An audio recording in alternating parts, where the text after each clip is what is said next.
కూర్చుందాం. స్తోత్రం.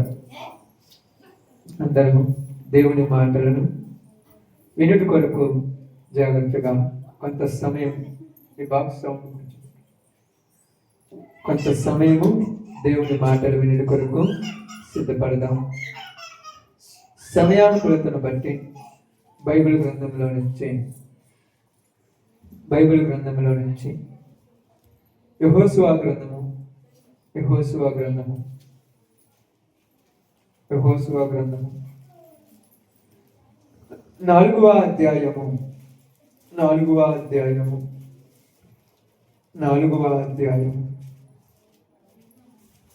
19 నుంచి 24 వరకు చదువుదాం. జాగ్రత్తగా చదువుతున్నప్పుడు వినండి. మొదటి నెల 10వ తేదీని జనులు యొర్దానులో నుండి ఎక్కి వచ్చి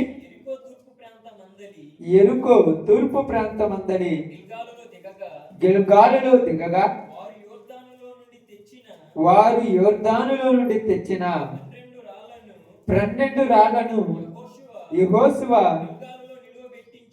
గిల్గాలులో నిలువబెట్టించి ఇశ్రాయేలీయులతో ఇట్లనెను, రాబో కాలమున మీ సంతతి వారు ఈ రాళ్ళు ఎందుకని తమ తల్లిదండ్రులను అడుగుదురు కదా.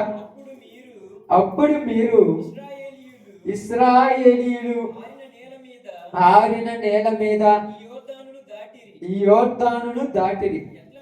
ఎట్లనగా యెహోవా బాహు బలమైనదని భూ నివాసులందరూ తెలుసుకొనుటకును మీరు ఎల్లప్పుడూ మీ దేవుడైన యెహోవా యందు భయభక్తులు నిలుపుటకును మేము దాటు వరకు మీ దేవుడైన యెహోవా తానే మా ఎదుట ఎర్ర సముద్రమును ఎండ చేసినట్లు మీరు దాటు వరకు మీ ఎదుట యొర్దాను నీళ్లను ఎండ చేసినని చెప్పి ఈ సంగతి వారికి తెలియపరచవలెను. దేవుడి వాక్య భాగం మన మధ్యలో ఆశీర్వదించును గాక. ఆమేన్. కూడి వచ్చిన అందరికీ ప్రభునామములో శుభాలు వందనాలు తెలియజేయుచున్నాను.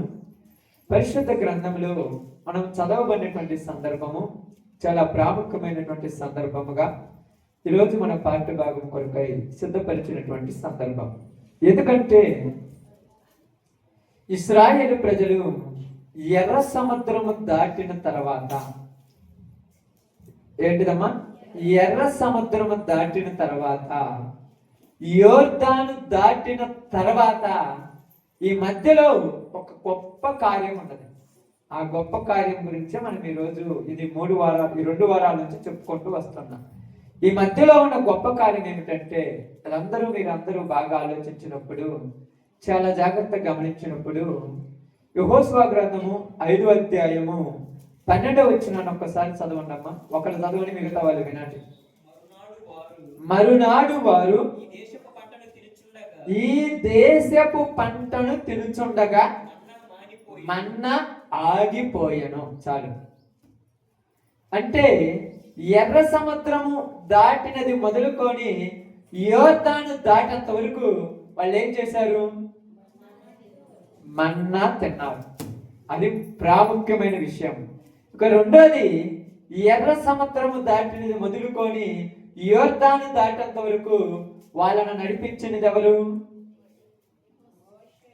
దేవుడు. అంటే ఈ ప్రయాణం అంతటిలో పోషించింది దేవుడు, నడిపించింది దేవుడు. పగులు ఎండ దెబ్బైనను రాత్రి వెన్నెల దెబ్బైనను వారి యొక్క వస్త్రములు పాతగిలిపోలేదు, వాళ్ళ కాళ్ళకున్న చెప్పులు అరిగిపోలేదు, వారి జీవితంలో ఎప్పుడు కూడా బాధపడలేదు. ఈ సమయమంతా వారిని కాపాడుకుంటూ వారిని క్షేమముగా నడిపించుకొని తీసుకొచ్చినది దేవుడు. దేవుడు తోడుగా ఉన్న ప్రజల బుద్ధులు మారలేదు. అది గుర్తుపెట్టుకోండి.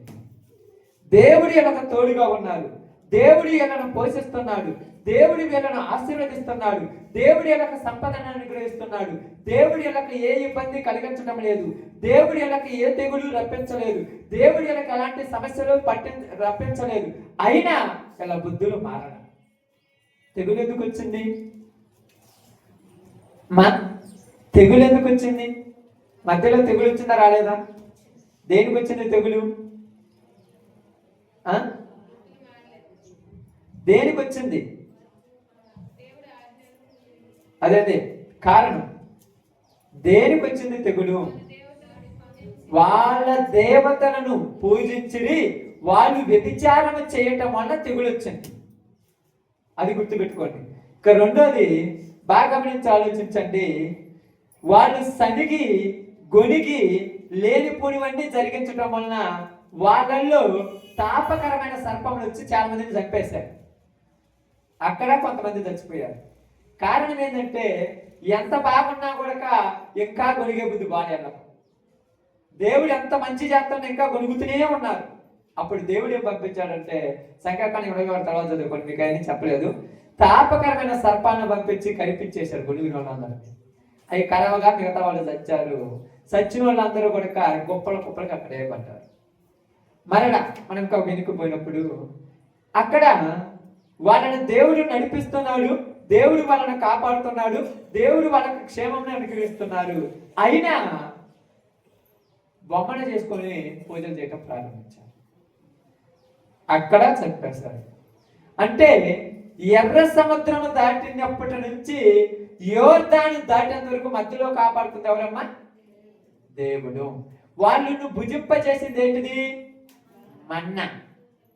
ఏంటంట? మన్నా. మీ పితరులు అరణ్యములో మన్నాను తిని చనిపోయి, కానీ నేనిచ్చు మన్నా తినవాడు అన్నటికీ చనిపోడని యోహాను సువార్తలో రాయబడింది. అరణ్యములో తిన్నది ఏంటిది? వాళ్ళు మన్నా. మన్నా దేవుడు వాళ్ళకు భోజనం అని పెట్టాడు. ఎవరి భోజనం మీద అని చెప్పాను మీకు? దేవదూతలు తినే ఆహారమును వాళ్ళకు పెట్టి పోషించారు. ఇప్పుడు మన యొక్క సందర్భం ఏమిటంటే యోర్దాను దాటారు. యోర్దాను ఏం చేశారు? దాటారు. అంటే ఇంకా యోర్దాను దాటారంటే రాత్రి మనం ఎక్కడ ఆగిపోయాము?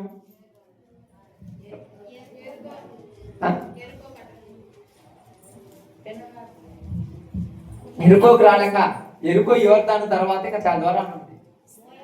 ఆమేన్. మోయాబు మైదానం దగ్గర ఆగిపోయాం రాత్రి మనం. అక్కడ జరిగిన సంఘటన మీ అందరికీ చెప్పాను. ఇప్పుడు ద్వితీయోపదేశకాండము 34వ అధ్యాయము 1వ వచనం జాగ్రత్తగా చదువుతాం.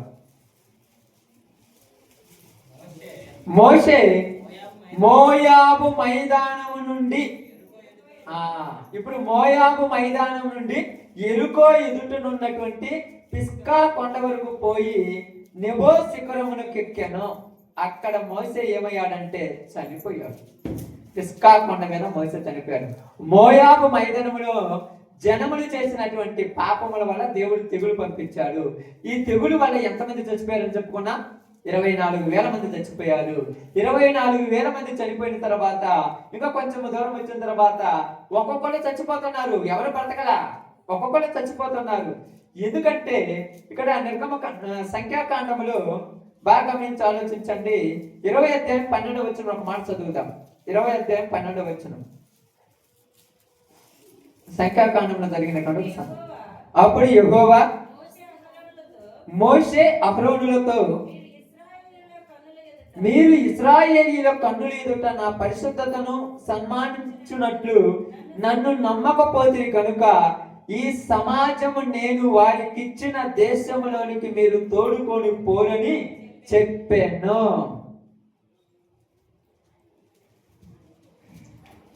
అంటే మీరు ఈ సమాజమును తోడుకొని పోరు. మరి ఏమవుతామంటే మీరు చచ్చిపోతారు మధ్యలో. ఎవరు? మోషే. ఎందుకు చచ్చిపోతాడంట? ఎందుకు చచ్చిపోతాడంటమ్మా? అది ఎందుకు కారణం ఉండాలి కదా. దేనికంట? ఇప్పుడు చదివారు కదా మీరు, ఏదో కాశీలో చదవాలి కాబట్టి చదివేశారు అనమాట.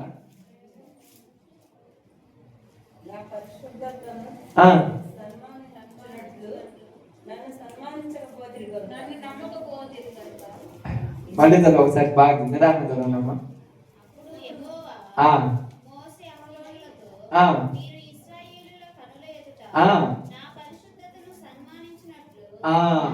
ఇశ్రాయేలీలందరినీ అక్కడికి చేకూర్చిన తర్వాత వాళ్ళందరినీ గుంపుగా కూర్చుకొచ్చిన తర్వాత మీరు నా పరిశుద్ధత నమ్మలేదు, నన్ను అనుమానించారు. నన్నే అనుమానిస్తారా? ఇదిగో ఎర్ర సముద్రం దాటించాను, ఎన్నో అరణ్య మార్గాలను తప్పించాను, ఎంతో మంది దగ్గర నుంచి మిమ్మల్ని బయటికి నడిపించాను, మీకు ఏ ఇబ్బంది కలగకుండా ఇన్ని సంవత్సరాలు మిమ్మల్ని మన్నాతో పోషిస్తూ మీకు ఏ కొదువు లేకుండా పూరీలను పంపించాను, మీకు ఆహారాన్ని పంపించాను, మీకు కావాల్సిన సంపదను ఇచ్చాను. ఇన్ని ఇచ్చిన తర్వాత పోయి ఆ బండ దగ్గరికి వెళ్ళి బండతో మాట్లాడమంటే నమ్మకం పోవటం వలన మీరేం చేశారు? నన్నే అవమానపరిచారు, నన్ను నమ్మలా మీరు. అందుకని నేను మిమ్మల్ని ఏమంటున్నానంటే ఎర్ర సముద్రం దాటారు కానీ యోర్దాను దాటలేవు మోషే అన్నాడు. ఎర్ర సముద్రం అయితే దాటావు కానీ యోర్దాను దాటే హక్కు నీకు. మరి యోర్దాను దాటకపోతే ఎట్టంటే అంతే, నీ జీవితం అక్కడితోనే అంతమైపోద్దని చెప్పి యోర్దాను దరిదాపుల్లోకి వచ్చినటువంటి నెబో పర్వతమైనటువంటి పిస్కా కొండ వరకు పోయి నెబో శిఖరం మీద మోషేను చంపేశాడు దేవుడు. మోషే అంత గొప్పవాడు ఎవరు లేరు. మోషే ఎలాంటి వాడంట? దేవుని ఇల్లంతటిలో నమ్మకమైన వాడే యోర్దాను దాటాడు. ఇల్లంతటిలో నమ్మకమైన వాడు మోసే అంత గొప్పవాడి ఒక లేనంటే రాయబడింది బైబిల్ గ్రంథం. తెలుసా? చూడండి అక్కడ ఏమో రాయబడిందంటే చివరి వచ్చి నేను చదువుతాను. ఇదిగో మోసే వంటి ఇంకొక ప్రవక్త ఇశ్రాయేలీలో ఇది వరకు పుట్టలేదు. మీరు ఎతకొద్దు, తర్వాత కనపడండి, మీరు చదవండి బైబిల్ గ్రంథం. మోసే వంటి ఇంకొక ప్రవక్త ఇశ్రాయేలీలో ఇది పుట్టలేదు అంటే అంత గొప్ప ప్రవక్తే చిన్న పొరపాటు చేశాడు. దేవుని యొక్క పరిశుద్ధతను సన్మానించకపోవటం వలన ఏమయ్యాడు? చంపబడ్డాడు. అప్పుడు చెప్పాడు, మోషేతో చెప్తున్నాడు, మోషే అహరోను నేను మీకు ఏం చెప్తున్నానంటే మీరంటే ఎవరు? ఐగుప్తు దేశంలో ఎర్ర సముద్రం దాటి వచ్చిన వారిలో అని అర్థం. మీలో ఇదిగో కాలేబు యెహోషువ తప్ప ఎవరు కూడా ఎర్ర సముద్ర యోర్దానును దాటలేరు, మీరందరూ యోర్దానికి యువతలనే చచ్చిపోతారు అన్నాడు. వాళ్ళు కొద్దిగా బాధ వేసింది, మోషే కొద్దిగా ఇబ్బంది అనిపించింది. ప్రభువా ఏందయ్యా నాకు కూడా అంటే నువ్వేమీ గొప్ప కాదు, దేవుడి దగ్గర పాస్టర్ అయినా పాత పడిపోయినటువంటి విశ్వాస అయినా అప్పుడే కొత్తగా సంఘంలో చేరిన వాడైనా ఎవడైనా దేవుడికి ఒకటే. మీకేమన్నా గొప్పలు నాకేమన్నా గొప్పలు ఉంటాయి, దేవుడికి గొప్పే ఉండదు, ఎవరైనా ఒకటే. అసలుకి కాలేబు పేరు మనకు గుర్తుండదు సాధారణంగా చూసుకుంటుంటే. యెహోషువ అంటే ఏంటంటే మోషేతో అప్పుడప్పుడు కనపడుతుంటాడు కాబట్టి కొద్దిగా గుర్తుంటాడు. అసలు ఆయన ఎందుకు చేయడాడంటే పూర్ణ హృదయముతో, పూర్ణ ఆత్మతో, పూర్ణ బలముతో నన్ను అనుసరించినాడు. ఎప్పటి నుంచి? ఎర్ర సముద్రము దాటినప్పటి నుంచి ఇప్పటి వరకు ఉన్న ప్రతి ఒక్కరూ తప్పిపోయారు. ప్రతి ఒక్కరు ఐగుప్తు దేశంలో నుంచి బయలుదేరేటప్పుడు 25 సంవత్సరాల పైబడిన వాళ్ళందరిలో యెహోషువ కాలేబు ఆజ్ఞలు ఖచ్చితంగా పాటించారు. మిగతా వాళ్ళందరూ తప్పిపోయారు. తప్పిపోయిన ప్రతి వాడిని నేను తప్పించానని చెప్పాడు. తప్పించాను, నేను ఎవరిని కూడా పాడు చేయలేదు, తప్పించుకుంటూ వచ్చాను నేను. ఎందుకంటే మీరు ఈ స్వభావము, ఏ స్వభావము? ఐగుప్తులో ఉన్న మీ స్వభావము అరణ్యంలోకి వచ్చి నాకు చూపించారు. ఇదే విధంగా మిమ్మల్ని తీసుకెళ్ళి అక్కడ పంపిస్తే అక్కడ కూడా మీరు పాడైపోతారు. అందుకని ఏం చేస్తాను తెలుసా? వాటర్ ఫిల్టర్ తెలుసు మీ అందరికి? వాటర్ ప్యూరిఫైర్ అంటారు. ఫిల్టర్ నీళ్ళు 1, 2, 3, 4 తపాలుగా క్లీన్ చేసి 5వ తపాలుగా మనకు బబుల్ వాటర్గా పడుతున్నాయి. అవి మీరు తాగేది. ఫస్ట్ ఎలా ఉంటాయి? మురికి నీళ్ళు. ఆ మురికి నీళ్ళని క్లీన్ చేయగా వాటిలో నుంచి కొంచెం మురికి పక్కకు పోతుంది. మరలా వాటిని క్లీన్ చేయగా ఇంకో కొంచెం మురికి పక్కకు పోతుంది. ఇంకా క్లీన్ చేయగా ఇంకో కొద్దిగా మురికి పక్కకు పోతుంది. ఇంకా క్లీన్ చేయగా ఇంకో కొద్దిగా మురికి పక్కకు పోతే స్వచ్ఛమైన నీళ్లు చివరిలో వస్తాయి. ఇప్పుడు ఒక 10 లీటర్ల నీళ్లు ఆ ఫిల్టర్లో పోతే స్వచ్ఛమైన నీళ్ళు ఎన్నో తింటే 1 లీటరే, 9 లీటర్లు పోతాయి.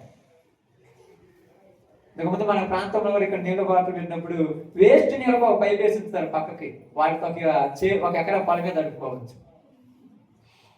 ఎందుకంటే ఇవన్నీ వేస్ట్. ఈ పనికిరానివి స్వచ్ఛమైన వాటిలో కలిస్తే స్వచ్ఛమైనవి కూడా పనికి రాకుండా పోతాయి.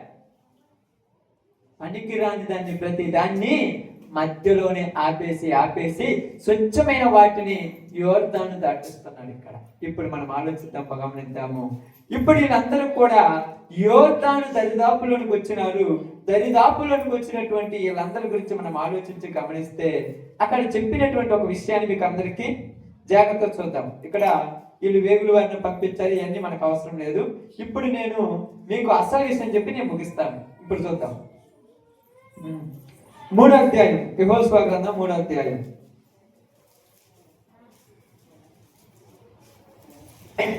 మూడవ అధ్యాయంలోనికి వచ్చిన తర్వాత మొదటి వచనం జాగ్రత్తగా చదువుదాం. యెహోషువ వేకువన లేచినప్పుడు అతడును ఇశ్రాయేలీయులందరూ సిత్తీము నుండి బయలుదేరి యోర్దానుకు వచ్చి దానిని దాటక మునుపు అక్కడ నిలిచిరి. ఇప్పుడు ఎక్కడ దాకా వచ్చారు? యోర్దాను దాకా వచ్చారు. ఎక్కడ దాకా వచ్చారంట? యోర్దాను దగ్గరికి వచ్చారు. ఇక యోర్దాను దాటాలి. ఏం చేయాలి? యోర్దాను దాటాలంటే ఏం కావాలి? దారి కావాలి, అంతే కదా? యోర్దాను దాటాలంటే ఏం కావాలి? దారి కావాలి. ఇప్పుడు దారి కావాలంటే ఏమన్నా మనం చెప్పినట్టుగా శుభ్రంగా చేతులతో తీసుకొని పోయేది కాదుగా. ఆ యోర్దాను అప్పుడు ఉన్నటువంటి ఆ పరిస్థితిలో అది పైరు పంటలు పండే కాలం. ఆ కాలంలో యోర్దాను మామూలు ఎప్పుడైతే ఒక పాయ పారితే ఆ కాలంలో 12 రెట్లు ఎక్కువగా పారుతుంట. అంత పెద్దగా కనపడుతుంది యోర్దాను. ఇప్పుడు అందరూ యోర్దాను దగ్గరికి వచ్చి నిలిచి, ఇప్పుడు మనం దాటవలసింది ఏమిటి? యోర్దాను. ఇదిగో ఎర్ర సముద్రం దాటొచ్చాము. యోర్దాను దాటాలంటే మనం ఎలా పడితే అలా దాటడానికి లేదు.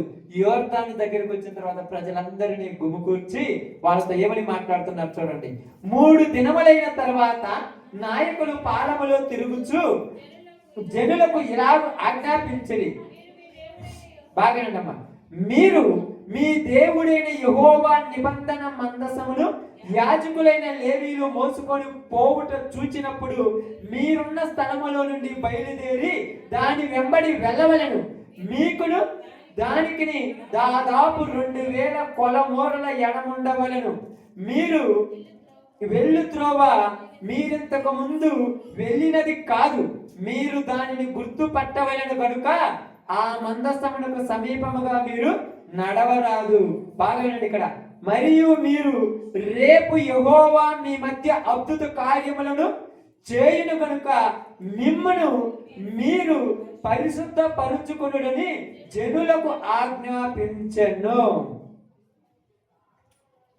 మీరు రేపు అంటే ఈరోజు చెప్తున్నాడు, రేపు మీరు యోర్దాను దాటుతారు. యోర్దాను దాటడానికి ఎలా పడితే అలా కాదు. యోర్దానును యాజకులు ఎత్తుకొని ముందు మందసం ఎత్తుకొని వెళుతూ ఉంటారు. మందసాన్ని తీసుకొని ఆ మందసం ఎత్తుకొని వెళుతున్నప్పుడు మీరు ఆ మందసం చూసి దానితోటి మీరు ప్రయాణించాలి. దేనితోటి? మందసంతోటి. మందసం దగ్గరగా అసలు వెళ్ళొద్దు. ఎందుకు? మందసం మీరు తాకూడదు. దానికి మీకు 20 మూరల ఎడముండాలి. మందసము వెళుతున్నప్పుడు మందసంతోనే మీరు వెళ్ళాలి. ఎందుకంటే వెళ్ళిన తర్వాత వెళ్దామంటే మీకు ఆ దారి తెలియదు. మరలా మీరు వెళ్దాం అనుకుంటారు కానీ మీకు దారి తెలియదు. దాని వెంటనే వెళ్ళాలి. నీకు ఎన్ని పనులున్నా, ఎన్ని ఇబ్బందులున్నా, ఎంత ముఖ్యమైన ఇంపార్టెంట్ పనున్నా అన్ని పక్కన పెట్టి ఆ టైంలో మీరు వచ్చేయాలి. ఎంతవరకు బాగానే ఉంది అందరికి ఎలా ఉంది? ఇప్పుడు పాడటానికి ఇబ్బంది ఏముందక్క? ఇబ్బంది ఏం లేదుగా, ప్రశాంతంగా ఉంది, హ్యాపీగా ఉన్నది ఇంతవరకు. ఇప్పుడు ఒక మాట చెప్తున్నారు, మీరు మందసముతో కూడా రావాలంటే మొట్టమొదట మిమ్మల్ని మీరు ఏం చేసుకోవాలి? పరిశుద్ధపరచుకోవాలి. ఆమేన్. మిమ్మల్ని మీరు పరిశుద్ధపరచుకోవాలి. పరిశుద్ధపరచుకోలేదా ఏమవుద్ది? ఇప్పుడు చెప్పండి, ఏమవుద్ది?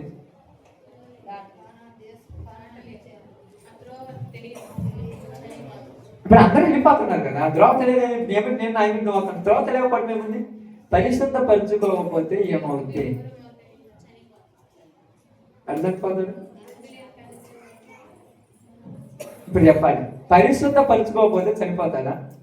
చనిపోదు. మరి ఏమవుద్ది? ఎడేయటానికి అందరూ దేవుని సమాజంలో ఉండగలుగుతుంది. ఇప్పుడు అందరూ సంఘంలో ఉండగలుగుతుంది. నిద్రపోయే వాళ్ళు ఉన్నారు, ప్రార్థన చేసే వాళ్ళు ఉన్నారు, పాపం చేసే వాళ్ళు ఉన్నాం, బుద్ధి మాటలు తిట్టే వాళ్ళు ఉన్నాము, బుద్ధి పుట్టినప్పుడు ప్రార్థనకు వస్తాము, బుద్ధి పుట్టినప్పుడు పనులు చేసుకునే వాళ్ళు ఉన్నాము. కానీ చచ్చిపోవట్లేదు వీరు.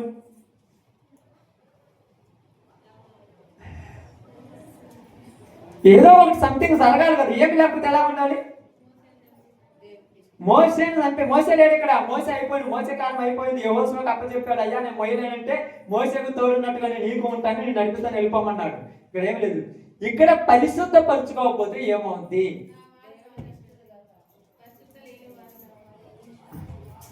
అక్కడ మీరు ఆలోచించండి, బాగా గమనించి ఆలోచించండి. పరిశుద్ధత లేకపోతే అపవిత్రం అవుతారు. ఎవరు? ఇది పాత నిబంధన కొత్త నిబంధన మీరు మాట్లాడొద్దు. ఏమన్నాడంటే బైబిల్ గ్రంథంలో మీరు వెళ్ళినప్పుడు కోరాహు అభిరాములు అని ఉన్నారు, తెలుసు కదా. వీళ్ళు పాపం చేశారు. పాపం చేసినప్పుడు దేవుడు ఏం చేశాడు? మీకు ఎవరికైనా గుర్తుందా? ఎవరికైనా గుర్తుందా? భూమిని నోరు తెరిపించి వాళ్ళందరినీ చంపేశాడు. వాళ్ళందరినీ చంపేశాడు. దానికంటే ముందు ఒక మాట చెప్పాడు. ఏం చెప్పాడు గుర్తుంది కన్నా? ఏం చెప్పాడంటే, బాగండి, వాళ్ళను కానీ వాళ్ళకు సంబంధించిన వస్తువులను కానీ వాళ్ళకు సంబంధించిన ఏటినైనా ముట్టుకున్న ప్రతి వాడు వాళ్ళతో కూడా నాశనం అయిపోతాడని చెప్పాడు. ఎందుకంటే అపవిత్రమైనది, నిషిద్ధమైనది, పనికిరానిది ఏది కూడా ఈ పరిశుద్ధమైన దాంతో కలిసి వస్తే అంతా పాడైపోద్ది. యోర్దాను నది మధ్యలోని మళ్ళా రెండు కలిసిపోతాయి, అందరూ చచ్చిపోతారు. జాగ్రత్త. అపవిత్రమైన వాడు యోర్దాను నది లోపల అడుగు పెడితే నీళ్లు రాసులుగా ఆగిన నీళ్లు జలాలు వచ్చి పారేసి అందరిని పట్టుకొని వెళ్ళిపోతాయి.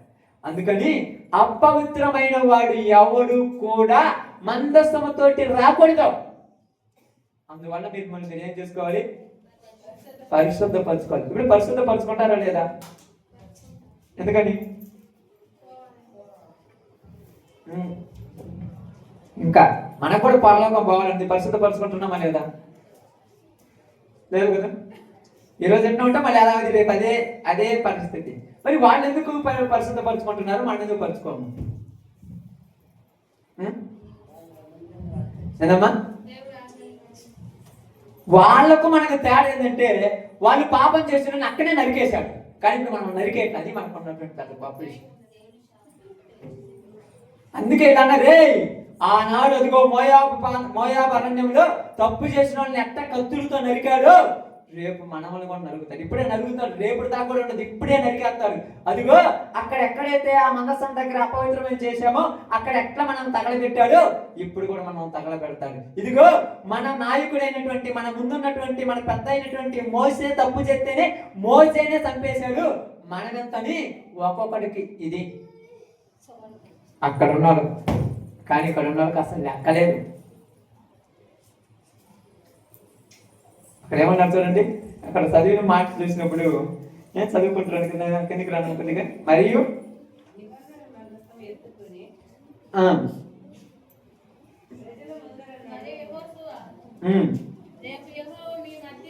అద్భుత కార్యం చేయి, మిమ్మల్ని మీరు పరిశుద్ధ పరుచుకొనుడి, పరుచుకొనుడని జనులకు ఆజ్ఞ ఇచ్చాను. ఎవరికి ఇచ్చాడు ఆజ్ఞ? జనులకు. ఇప్పుడు జనులకు ఆజ్ఞ ఇచ్చినప్పుడు జనులు పరిశుద్ధ పరుచుకునేది వాళ్ళనేనా, వాళ్ళకి సంబంధించిన వాటన్నిటినా? మొత్తానికి చదువుకోవాలి, ఏది కూడా కాదు. వాళ్ళను, వాళ్ళ పిల్లలను, వాళ్ళకు సంబంధించిన పశువులను మొత్తాన్ని పరిశుద్ధపరచుకోవాలి. వాళ్లకు ఆ రోజులలో పరిశుద్ధత అంటే ఎలాగా?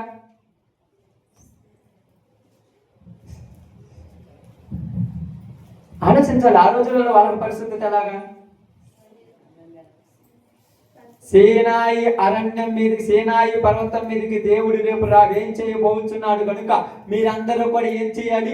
3 రోజుల ముందు నుంచే ప్రతి ఒక్కరు కూడా తలాపైకి స్నానం చేసుకొని, ఇల్లు వాకిలి శుభ్రపరచుకొని, మీ ఒక్క వస్త్రములన్నీ కూడా కొత్తగా చేసుకొని, ప్రతి వాడు ఇల్లు వాకిలి శుభ్రం చేసుకుంటూ ఏం చేయాలని చెప్పాడంటే 3 రోజుల వరకు పురుషుడు స్త్రీతో కానీ, స్త్రీ పురుషుడితో కానీ కలవకూడదు. అపవిత్రమైన వాడు, అశుద్ధమైన వాడు ఎవడు ఉండకూడదు. ఒకవేళ ఉన్నాడా అందరి మధ్యలో ఆకాశం నుంచి అగ్ని వచ్చి అక్కడే దుమ్మైపోతానని చెప్తే అది పరిశుద్ధత అంటే. ఇప్పుడున్నట్టుగా స్నానం చేసినా చేయకపోతే ఇప్పుడు పెద్ద పట్టింపు ఏం లేదు.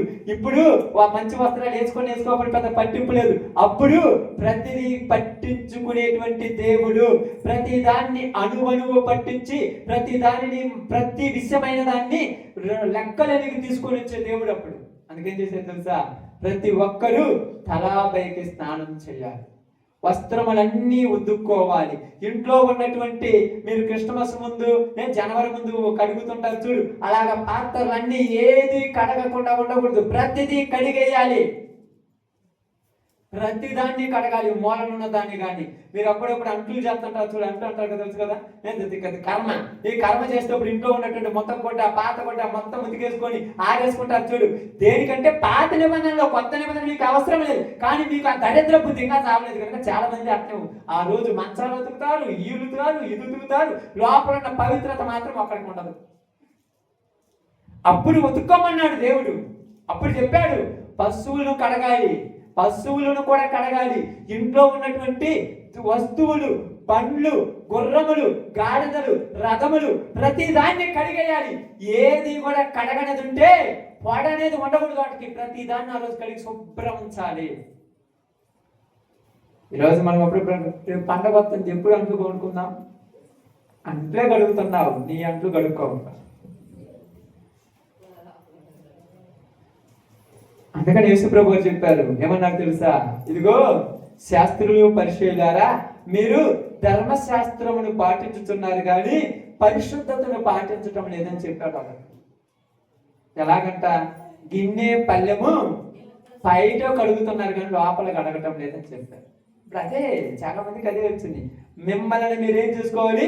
పరిశుద్ధ పరుచుకోమనగానే ఇశ్రాయేలీలందరూ అలర్ట్ అయిపోయారు, పరిశుద్ధత చేసుకోవడానికి రెడీ అయిపోయారు. అందరూ అంత బాగా పరిశుద్ధత పరుచుకుంటున్నారంటే ఇక్కడ వాళ్ళు నీళ్లు తెచ్చుకొని, అందరూ స్నానాలు చేస్తూ, అందరూ కొత్తగా బట్టలు తుక్కొని, వాళ్ళకున్న వస్తువులన్నీ శుభ్రం చేసుకొని, మొత్తం అక్కడ రెడీ చేసుకొని ఏం చేస్తున్నారంట? ఇక యోర్దానులోనికి వెళ్ళటానికి రెడీ అవుతున్నారు. ఇప్పుడు చూద్దాం, చూడండి.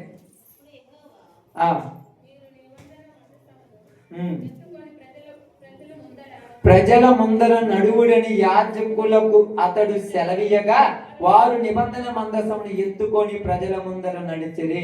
అప్పుడు యెహోవా యెహోషువతో ఇట్లనెను, నేను మోషేకు తోడై ఉండినట్లు నీకును తోడై ఉందునని ఇశ్రాయేలులందరూ ఎరుగునట్లు నేడు వారి కన్నుల ఎదుట నిన్ను గొప్ప చేయ మొదలు పెట్టుదను. మీరు యోర్దాను నీళ్ల దరికి వచ్చి యోర్దానులో నిలువుడని నిబంధన మందసము మోయు యాజకులకు ఆజ్ఞాపించుము.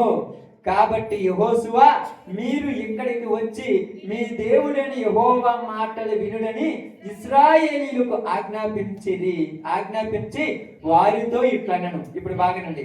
సర్వలోక నాథుని నిబంధన మందసం మీకు ముందుగా యోర్దానును దాటబోచున్నది గనుక. ఏం దాటుతుంది? సర్వలోక నాథుని నిబంధన మందసము, దేవుని యొక్క నిబంధన మందసము మీకు ముందుగా ఏమి దాటుతుంది? యోర్దాను దాటుతుంది. ఎలా దాటుద్ది? ఎలా దాటుతాము? యాజకులు భుజముల మీద పెట్టుకున్నారు, యాజకులు ఎత్తుకున్నారు. ఇప్పుడు యాజకులు ఎత్తుకున్నారు, బాగానండి. యాజకులు ఎత్తుకున్నారు. వెనక పక్క నడిచే వాళ్ళు ఎంత ఉండాలంట? ఇంచుమించు 20 మూరల దూరము నడవాలి. ఇప్పుడు ఎత్తుకునేది ఎవరు? వాళ్ళు 20 మూరల దూరాన్ని ఉండాలి. ఎందుకు? దగ్గరుంటే తగలబడతారు. ఎత్తుకున్న యాజకులు ఎంత కరెక్ట్గా ఉండాలి ఇప్పుడు చెప్పండి. మందసాన్ని తాకాలంటే మామూలు విషయమా? ఆ మందసాన్ని పట్టుకోవాలంటే మామూలు విషయమా? సాధారణమైన జనులు 20 మూరల ఎనకొనమన్నాడు.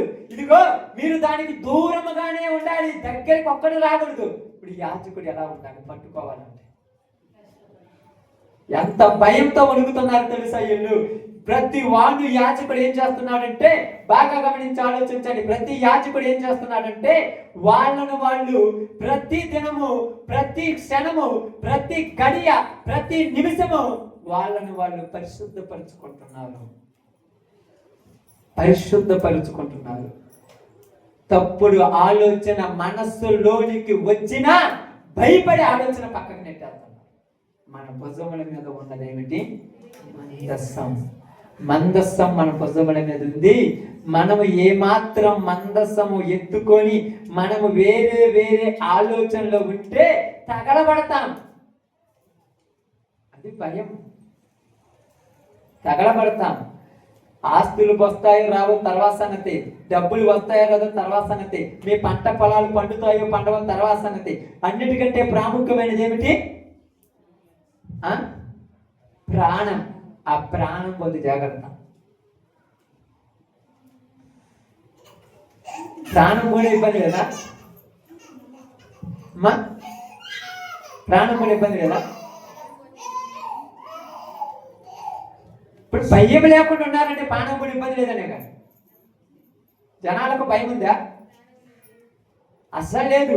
ఒక్క చిన్న జబ్బు వచ్చి హాస్పిటల్లో పోతే అప్పుడు మొక్కుతుంటారు, ఏసయ్యా ఏసయ్యా ఏసయ్యా, నేను ఇన్ని రోజుల నుంచి ప్రార్థన పోతుంటే మాకేం మేలు చేశాడు. ఏం మేలు చేస్తాను మీకు? ఇంకా దేవుడు మంచోడు కాబట్టి ఉంచాడు. నాలాంటి మనలాంటి వాళ్ళు అయితే ఎప్పుడో తగలబెట్టాడు. దేవుడు మంచోడు. ఎంత మంచోడు తెలుసా దేవుడు? ఆయన అంత మంచోడు ప్రపంచంలో ఎవరు లేరు. పైన ఆకాశం ఉంది కానీ, కింద భూమి ఉంది కానీ, భూమి కింద నీటి ఉంది కానీ, అంత మంచివాడు ఎవరు లేరు. అందుకే ఏమనుకోండి వదిలేస్తున్నాడు. కానీ మోసే ఏమన్నాడు? మోసే ద్రోహులారా మేము నీకు నీళ్ళు ఇవ్వాలన్నా? ఆయన ఏమన్నా బాధ్యత ఏమన్నా ఎత్తున్నాడా? ఆయన ఏమన్నా లేకపోతే ఆయన పనకు వచ్చేస్తున్నాడా? నీళ్లు ఇచ్చేది దేవుడు. నువ్వు వెళ్ళి మాట్లాడితే నీకేం తీసుకోబడితే ఇంకా భరించి ఆయనకి ఎంత ఉండాలి? పరిశుద్ధత చాలా ప్రాముఖ్యమైనది. ఇప్పుడు ఏనని మీరు అంటారు? పరిశుద్ధత ఆ మందసానికి సాదృశ్యమైనటువంటి ఈ మందసం ఈరోజు నీ దగ్గరికి వస్తుంది. ఏం చేస్తున్నా? ఇప్పుడు దాకా పొలంలో ఉంటే ఇప్పుడు దాకా వెళ్ళకాడ నీ పనులు చేసుకుని వచ్చే రొట్టె తీసుకుంటావా? అందుకే నేను ఇయ్యొద్దని చదువుతాను. మీరు తీసుకోవాలండి. చాలా మంది అంటారు తీసుకొచ్చి, మరి నేను చెబుతాను, దయచేసి ప్రార్థనకు వచ్చి వాక్యం వినకుండా రొట్టె తీసుకోవద్దు, మీ ఇళ్ళకి వచ్చి కూడా తిప్పించుకోవద్దు. పాస్టర్ చాలా తప్పని.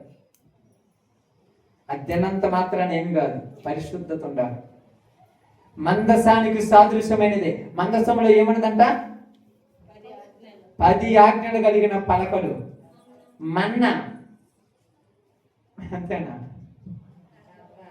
చిగురించిన అహరోను చేతికర్ర. ఆ రొట్టెలు, ఆ మందసము, ఆ యొక్క మన్న, దానికి సాదృశ్యమైనది ఈ యొక్క శరీరము, రక్తము. దీన్ని నువ్వేం చేస్తావు? ఇప్పుడు దాకా పనికి పోయి వచ్చి తొందర ఉరికెత్తి నాకు ఇవా? ఏంటిది ఇది? కొట్టులో దొరికే, అంగట్లో దొరికేటువంటి బెల్లం పాకు అనుకుంటున్నావా? ఇయ్యకూడదు అనుకుంటే మీరు ఏమనుకుంటారు, కానీ అస్సలు ఇయ్యకూడదు, తప్పు. ఇయ్యకూడదు. అయ్యా తీసుకో, నువ్వు తీసుకున్నా నీకు ప్రయోజనం లేదు.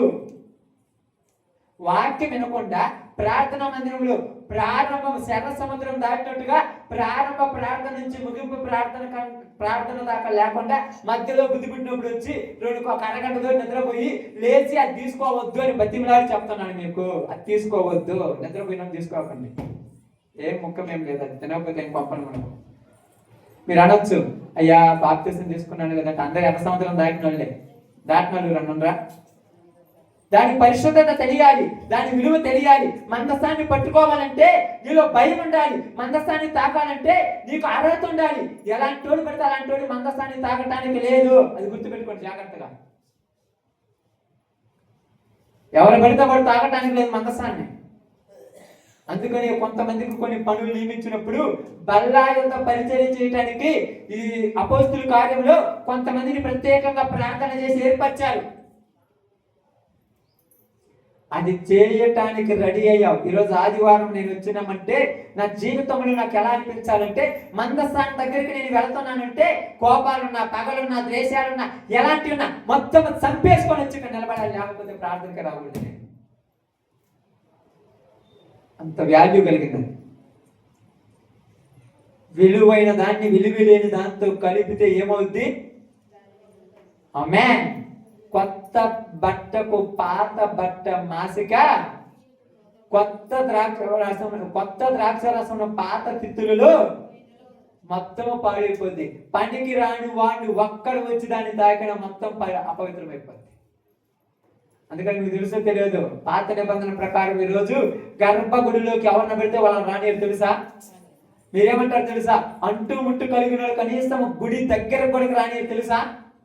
మీ వల్ల గుడి అపవిత్రమైపోద్ది. మీరు అంటూలు వచ్చి నిలబెట్టడం వల్ల 7 రోజులు మరలా శాంతి జరిగించాలి. 7 రోజులు శాంతి జరిగించడానికి 10-15 మంది యాజకులు కలిగి పూజారులు వచ్చి వాళ్ళందరూ శాంతి అక్కడ జరిగించడానికి నైవేద్యం అర్పిస్తూ హోమం జరిపిస్తే మళ్ళా గుడికి పవిత్రత వస్తుంది. అంత విలువ కలిగింది దేవుని అంటే. మీకేం తెలుసు? ఈరోజు ఏం తెలుసు చెప్పు? విలువ లేకుండా చేశారు. అందుకని అన్నాడు, యోర్దాను దగ్గరికి రావాలంటే మీ అందరు ఎలా పడితే అలా వస్తే ఒప్పుకోండి. దేవుడు యోర్దానులోనికి మిమ్మల్ని రావటానికి మిమ్మల్ని మీరు పరిశుద్ధపరుచుకొనుడి. అందుకని ప్రార్థన చదివించాను, మీ దేవుడైన యెహోవా ఎలా అంటాడంట? ఆమేన్. ఎవరమ్మా? రోషము కలిగిన వాడు. ఏ విషయంలో రోషం కలిగిన వాడు? పరిశుద్ధతలో రోషము కలిగిన వాడు. పాపం విషయంలో రోషం కలిగిన వాడు. ప్రేమించడంలో రోషం కలిగిన వాడు. ప్రాణమైన ఇస్తాడు కానీ పాపం చేయడానికి. అవునా కదా? మీ అందరికీ తెలుసు కదా ఎవరైనా. ఆమేన్. ప్రాణమైన ఇస్తాడు కానీ పాపం చేయడు. ఎందుకంటే బైబిల్ గ్రంథంలో రాయబడింది, ఏమి రాయబడింది తెలుసా? ఇదిగో మీ దేవుడైన యెహోవా పరిశుద్ధుడు కనుక మీరును పరిశుద్ధులుగా ఉండాలి.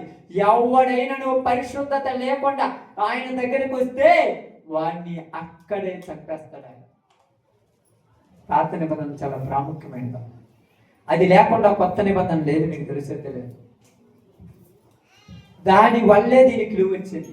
అందుకే చెప్పాడు, మందస్థము దగ్గరకు వస్తుంది, మందస్థము ఎత్తుకోవాలని యోర్దాను దాటాలి, గొప్ప కార్యం చేయాలి. ఏం చేయాలి? దేవుడు గొప్ప కార్యం దేవుడు చేయాలి. అనేక మందిలో ఇక్కడ రాయబడిన మాట చూడండి, ఏమన్నాడు అక్కడ? ఇదిగో చూడండి 7వ వచనం. అప్పుడు యెహోవా యెహోషువతో ఇట్లనెను, నేను మోషేకు తోడై ఉన్నట్లు నీకును తోడై ఉందును అని ఇశ్రాయేలీయులందరూ ఎరుగునట్లు నేను వారి కన్నుల ఎదుట నిన్ను గొప్ప చేసేదను. నువ్వు గొప్ప కావాలంటే నువ్వు పరిశుద్ధముగా ఉండాలి.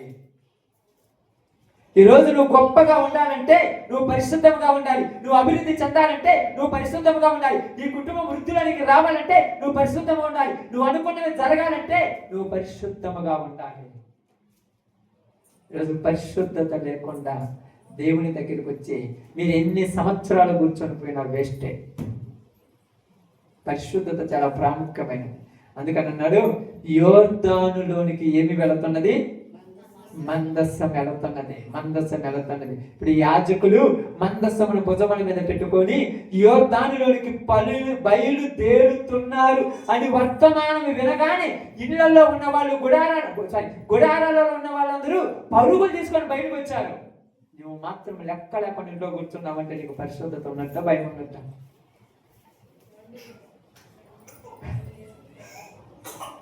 పరుగులు తీసుకొని వస్తున్నారు. పని చేసుకున్నా వస్తానని అన్నరా? అనరమ్మా? అనలేదు. ఎందుకంటే నేను వెళ్ళిన తర్వాత మీరు చివరిగా వస్తే ఆ దారి మీకు తెలియదు. ఒక అరగంట ఆగిన తర్వాత చర్చి కాబట్టి ఇది తెలుసులే అన్నదిగా మోనందులే పోయేద్దామని వచ్చేస్తున్నారు. ఈడికైతే అందరికి వస్తారు, ఆయనకి రాలేరు ఊరు. ఈ ఇద్దరిద్దరు విసురుతుండగా ఒకళ్ళు ఎత్తబడును, ఎడవబడిన వాళ్ళు మళ్ళా వచ్చి మాకు దారి తీయమంటే లేదు, తెలియదు నీకు దారి. ఇద్దరు పడుకొని ఉండగా ఒకళ్ళు ఎత్తబడతారు, ఒకళ్ళు నిలబడతారు. ఇద్దరం పక్కనే పడుకున్నారు, మొగలు లేరంటే లేరు.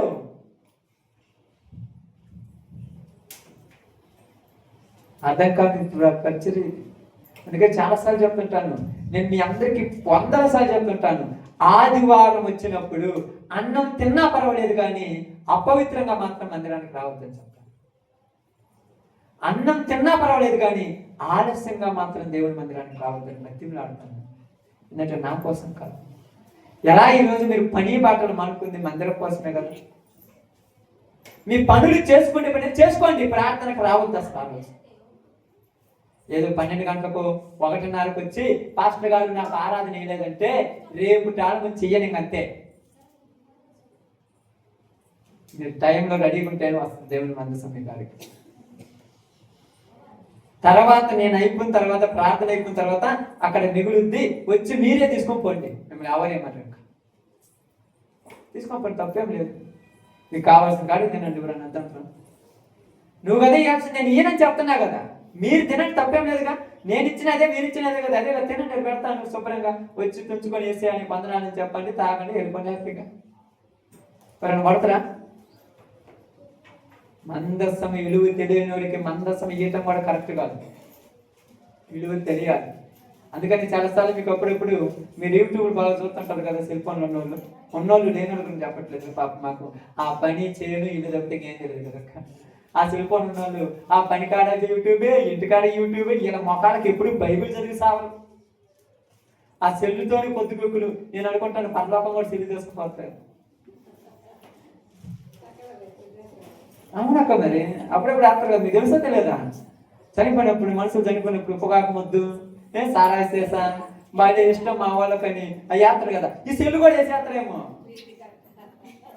అయ్యే. సెల్లు కూడా వేస్తే బల్ల కానీ పండుకునేటప్పుడు కూడా పక్కలో ఉండాలి. సెల్లు జూ జూ అని కానీ పట్టెక్కింది యాత్రలు. ఇంటికి వచ్చి ఇగో నేను దిగురామంటే మెలుకున్నాను అయ్యావు, పక్కన గుర్రాన్ని కానీ కట్టెక్కింది. ఏంది సెల్లుకు భయపడినట్టు భర్తకు భయపడినట్టు ఎప్పుడో బాగుపడారు. సమాజం పాడైపోయింది. సమాజాన్ని బాగు చేయాలి. అందుకే చెప్తున్నాను, సమాజాన్ని బాగు చేయాలంటే మొదట మందిరంలో బాగుంటే చాలండి. అందుకే మీకు చెప్తాను, మందిరంలో బాగుండాలి, చాలా పద్ధతిగా ఉండాలి. మందిరం ఏమన్నాడు ప్రసంగి గ్రంథము, మందిరములోనికి వచ్చినప్పుడు నీ ప్రవర్తన జాగ్రత్తగా చూసుకోమన్నాడు. ఎందుకన్నాడు ఆయన? ఆయన పని లేకున్నాడా? 66 గ్రంథాలు కలిగినటువంటి ఈ పుస్తకంలో ఒక పేరు రాయాలంటే మామూలు విషయం అనుకున్నావా? అసలు ఎందుకు రాశాడు తెలుసా? దాని వల్ల నీకు రేపు శిక్ష రాబోతుందని అర్థం. చిన్నదాన్నైనా పట్టించుకుంటా ఆయన, మామూలు కదా. చిన్నదాన్నైనా పట్టించుకుంటారు. మందస్సము నడుస్తుంది. ఇక్కడ ఏమన్నారు చూడండి, ఇక్కడ సర్వలోక నాథుని నిబంధన మందసం మీకు ముందుగా యోర్దాను దాటబోచున్నది కనుక జీవము గల దేవుడు మీ మధ్య ఉన్నాడనియు ఆయన నిశ్చయముగా మీ ఎదుట నుండి కనానీయులను, హిత్తీయులను, హివీయులను, పెరిజ్జీయులను, గిల్గాలీయులను, అమోరీయులను, యెబూసీయులను ఎల్లగొట్టుననియు దీని వలన మీరు తెలుసుకొందురు. కాబట్టి ప్రతి గోత్రమునకు ఒక్కొక్క మనుషుని ఇశ్రాయేలు గోత్రములో నుండి 12 మనుషులను ఏర్పరచుకుని సర్వలోక నాథులకు యెహోవా నిబంధన మందసం మోయి యాజకులు అరికాళ్ళు యోర్దాను నీళ్లు ముట్టగానే యోర్దాను నీళ్లు అనగా ఎగువ నుండి పాలు నీళ్లు ఆపబడి ఏకరాశిగా నిలుచును. కోతకాలమంతయు యోర్దాను దాని గట్ల మీద పొల్లి పాలును. నిబంధన మందసం మోయి యాజకులు జనులకు ముందుగా వెళ్ళగా యోర్దాను దాటుడికై జనులు తమ గుడారములలో నుండి బయలుదేరి ఏం చేశారు? ఆగారా? మనం ఆగుతాం. యోర్దాను దాటడానికి ఏంటంట? ఇది ఏ కాలము? కోత కాలం కనుక యోర్దాను నీళ్ళు ఎలా పారుతానంట? గట్టుల మీద నుంచి పారుతున్నాయి. ఇదిగో యోర్దాను మోసేటువంటి యాజకులు యోర్దాను యొక్క మందసాన్ని భుజముల మీద పెట్టుకొని యోర్దాను నది యొక్క ఆ నీళ్లు తాకగానే యోర్దాను ఆ పై నుంచి వచ్చేది అక్కడే ఆగిపోయింది. ఆగిపోయింది, నీళ్ళు రావట్లేదు వాళ్ళకి. నీళ్లు రాకుండా ఎలాగైతే ఆగిపోయాయో ఇప్పుడు వెంటనే ఈ యొక్క యాజకులు వెళ్ళి యోర్దాను మధ్యలో నిలబడ్డారు. ఆమేన్. ఎక్కడ నిలబడ్డారమ్మా? మధ్యలో. వీళ్ళు మధ్యలో నిలబడగా జనములు ఇప్పుడు వెళ్ళిపోతున్నారు, ఒకరి తర్వాత ఒకళ్ళు. ఆ జనములందరూ వెళ్ళిపోయేంత వరకు యోర్దాను మధ్యలో ఎవరు నిలబడాలి? యాజకులు మందసం ఎత్తుకొని నిలబడాలి. ఒక్కలాగినా వీళ్ళు బయటికి రావడానికి లేదు. ఇప్పుడు వీళ్ళు తొందర పాస్ట్ వెళ్ళిపోతున్నారు. కానీ ఇక్కడ నిలబడ్డోళ్ళకి ఎంత ధైర్యం ఉండాలి చెప్పండి? అప్పుడు ఆగిపోయింది, ఒకవేళ మళ్ళా వస్తదేమో. అందుకని మీలో ఎవడైనా అపవిత్రంగా యోర్దానులో కాలు పెడితే ఆగిన రాశి మళ్ళా వచ్చేస్తుంది. రాశి వచ్చిందంటే ఎవరిని ఆపని వెళ్ళిపోతాం అందరం. పరిశుద్ధపరచుకోవాలి. అందుకని బైబిల్ గ్రంథం ఏమి రాబడింది మీ అందరికి తెలుసా? కొరింథీ రాసిన పత్రికలో అంటాడు అనుకుంటా, ఆయన ఏమన్నాడు? ఇదిగో మీలో కొందరు ఆ యొక్క శరీరాన్ని, రక్తాన్ని అయోగ్యంగా తీసుకోవటం వల్ల ఏమయ్యారంట? కొందరు రోగులయ్యారు. ఎక్కడ చదువు ఆ సందర్భం ఎక్కడుందో చూద్దాం.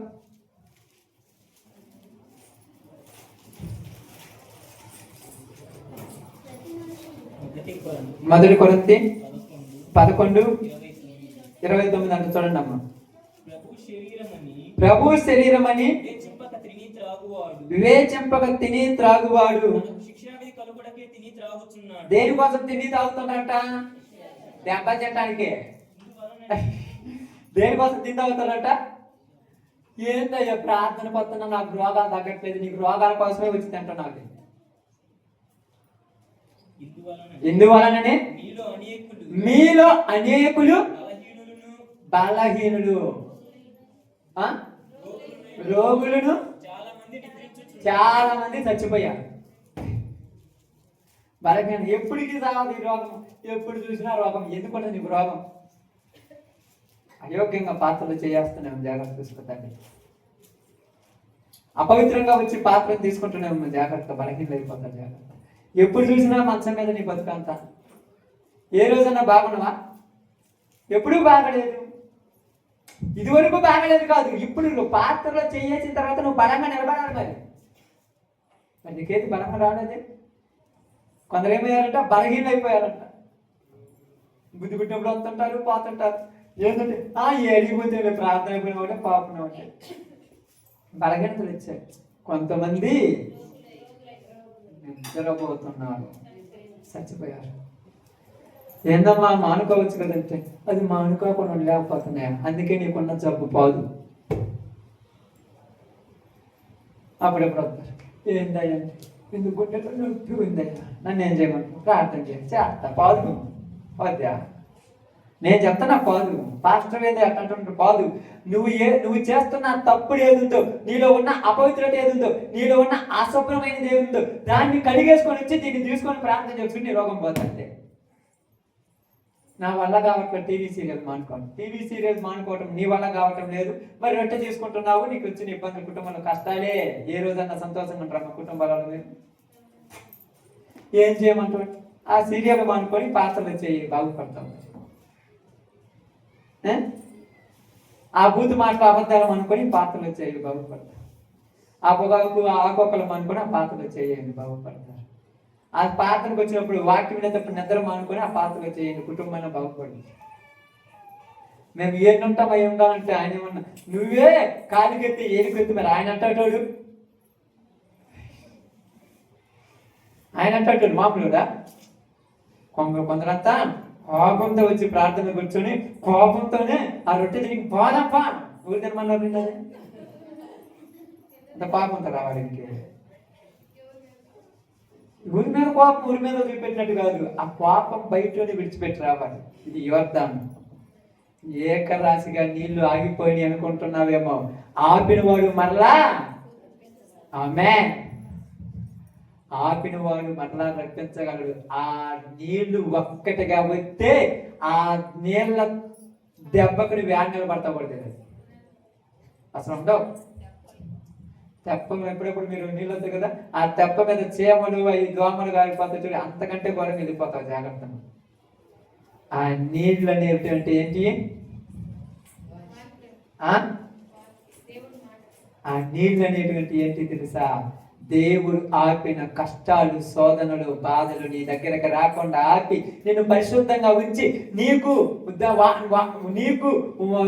ఆ కష్టాలకు మధ్య సేవకుడు మందసం పట్టుకొని ఎదురు నిలబడితే నువ్వు కాదు అనుకుంటే సేవకుడిని కూడా దాటి వచ్చి నిన్ను కొట్టేస్తాయి ఆ కష్టాన్ని ఇష్టం జాగ్రత్త. నేను బాగానే ఉన్నానే, అప్పుడు నీకు నువ్వు బాగానే ఉన్నావు, నాకు నేను మంచోడిని అప్పుడంటాడు. నా అంత మంచోడు ఒక్కరు లేడు. ఊరు చెప్పారు.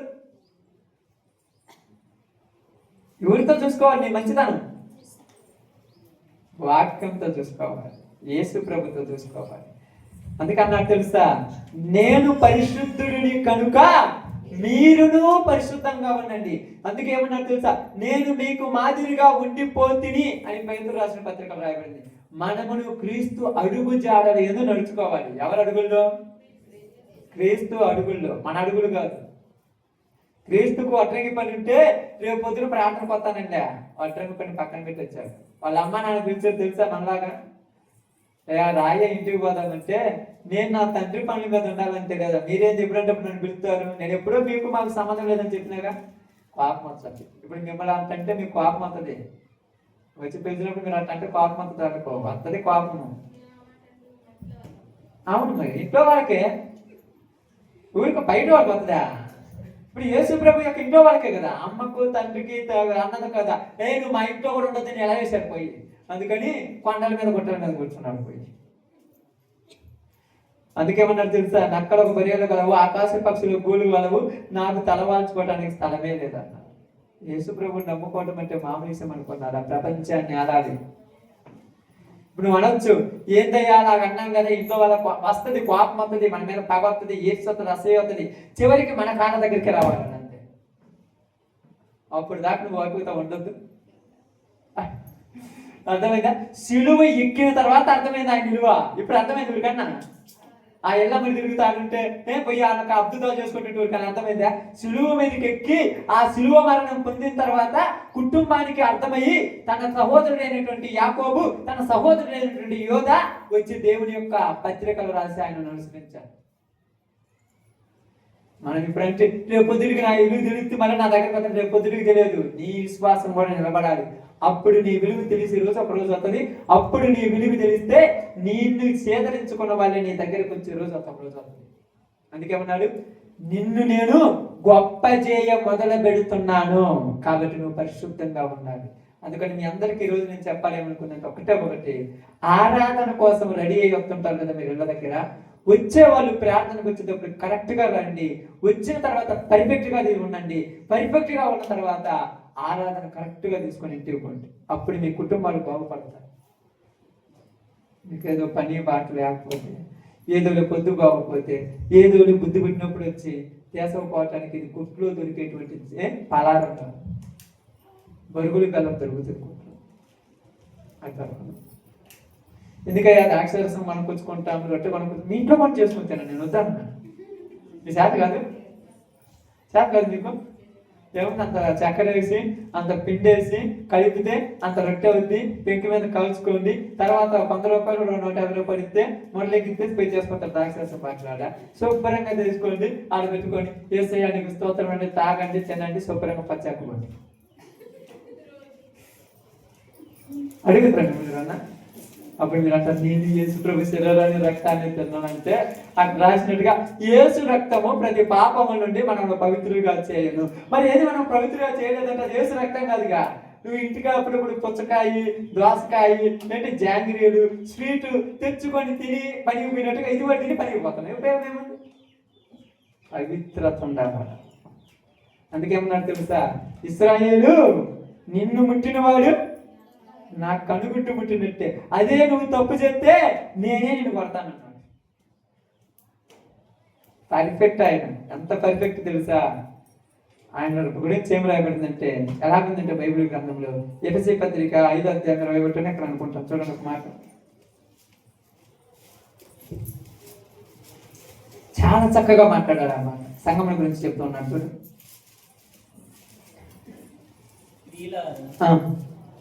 ప్రభువునకు వలె మీ సొంత పురుషులకు లోబడి ఉండుడి. క్రీస్తు సంఘమునకు శిరస్సై ఉన్న లాగున పురుషుడు భార్యకు శిరస్సై ఉన్నాడు. క్రీస్తే శరీరమునకు రక్షకుడై ఉన్నాడు. సంఘం క్రీస్తునకు లోబడినట్టుగా ఉమ్. భార్యలు కూడా ప్రతి విషయంలో 27 వచ్చిన చూడు. అటువంటి క్రీస్తు కూడా సంఘమును ప్రేమించి అది కళంకమైనను మడతైనను అట్టిది మరి ఏదైనను లేక పరిశుద్ధమైనది గాను నిర్దోషమైనది గాను మహిమగల సంఘము గాను ఆయన తన ఎదుట దానిని నిలబెట్టుకొనవలనని వాక్యముతో ఉదక స్నానము చేత దానిని పవిత్రపరిచి పరిశుద్ధపరచుటకై దాని కొరకు తన్ను తాను అప్పగించుకొనెను. ఎవరిని అప్పగించుకున్నాడు? ఇది ఎవరు? ఆమేన్. ఈ శరీరం ఈ రక్తం ఎవరు? యేసు ప్రభు. నన్ను నిన్ను పవిత్రపరచడానికి నేను సిలువెక్కితే నన్ను సిలువెక్కించి నువ్వు ఉరుగుతావా అని మన దగ్గరికి వస్తాడు. తర్వాత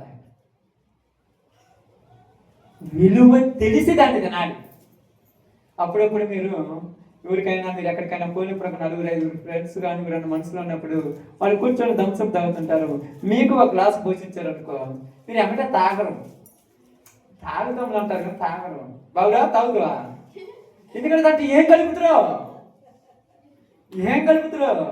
మధ్య కలిపిర్రో ఇంకోటి కలిపిర్రు చూసారు 4 మంది కాబట్టి తాగేసినానంటే పరిశీలించాలి. అది కరెక్ట్, దాన్ని పరిశోధించాలి. అది ఏంటిది తెలుసుకొని దాని విలువ తెలుసుకొని అది నీ దగ్గరకు వచ్చినప్పుడు భయంతో భక్తితో దాన్ని తీసుకోవాలి. అప్పుడు నువ్వు వ్యర్థాన్ని దాటుతావు అనుకున్నావా? ఎర్ర సముద్రం అయితే అందరినీ బొబ్బులు పోయింది కదా, నెట్టేశారు బండి అని. వ్యర్థాన్ని దాటి అత్త పరిశుద్ధమైనదిగా నిలబెట్టి ఏం చేశాడంటే యాజకులందరూ యోర్దానులో నిలబడి మందసం ఎత్తుకొని దేవునికి స్తుతులు చెల్లించుచుండగా ఆ స్తుతుల మధ్యలో ఆ యోర్దాను నది ఆగిపోతే ఇప్పుడు పారిపోతున్నారు ఒకరి తర్వాత ఒకరు యోర్దాను 6 నీళ్ళ మీద. చదువుదాం చూడండి. అక్కడ పైనుండి పాలు నీళ్లు బహు దూరమున రాశిగా నిలిచెను. లవణ సముద్రము అరాబా సముద్రమును పావులునని బొత్తిగా ఆపబడిను. జనులు ఎరుకో ఎదుట దాటగా యెహోవా నిబంధన మందసమును మోయాబు యాజకులు మోయు యాజకులు యోర్దాను మధ్యన ఆరిన నేలను స్థిరముగా నిలిచిరి.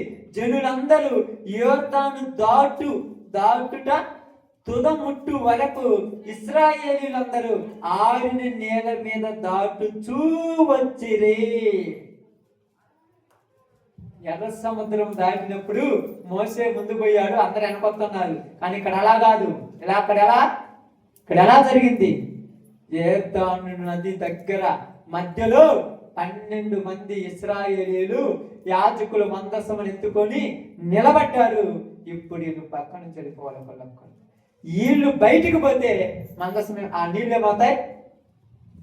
మళ్ళా వస్తాయి. వీళ్ళు అందరూ వెళ్ళేంత వరకు బయటికి పోలా, నదిలోనే ఉన్నారు. ఇక్కడ చూడండి, అక్కడ అదే రాయబడి చూడండి. జనులందరూ యోర్దానును దాటుట తుదముట్టించు వరకు ఇశ్రాయేలీలందరూ ఆరిన నేల మీద దాటుచూ వచ్చిరి. ఆ జనులు యాజకులు మధ్య 6 నేల మీద స్థిరముగా నిలిచారు. అక్కడే నిలిచారు. మీరు వెళ్ళండి అంటే వీళ్ళందరినీ బయటికి పంపించే బాధ్యత ఎవరి మీద పెట్టాడు దేవుడు? యాజకుల మీద పెట్టాడు. మీరు ఆరిన నేల మీద స్థిరంగా నిలబడాలి.